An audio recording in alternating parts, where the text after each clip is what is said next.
नेत्रदान हा शब्द ऐकला की मला आठवतो तो माझा वर्गमित्र बंडू. बंडू जन्मांध होता. घरची गरिबी होती. पण बंडू अतिशय जिद्दी होता. असं म्हणतात की निसर्ग जेव्हा एखादं इंद्रिय निकामी करतो तेव्हा दुसऱ्या इंद्रियाला दुप्पट शक्ती देतो.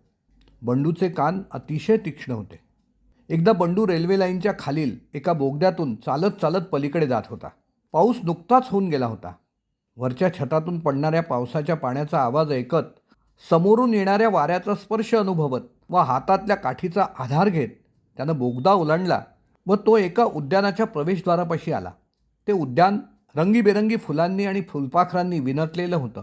नेमक्या त्याच वेळी मी तिथे पोहोचलो.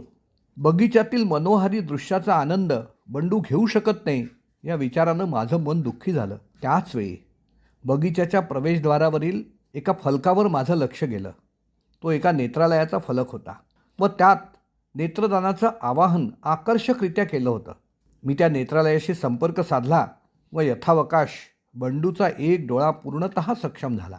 एका अपघातानं मृत झालेल्या तरुणाचे डोळे बंडूला मिळाले असं मला कळलं. त्याच क्षणी मी नेत्रदानाचं संकल्पपत्र भरून नेत्रालयाला हस्तांतरित केलं. मला तो फॉर्म भरताना पाहून बंडूनही संकल्पपत्र भरणं सुरू केलं. सर्वे भवन्तु सुखिनः, सर्वे सन्तु निरामयाः.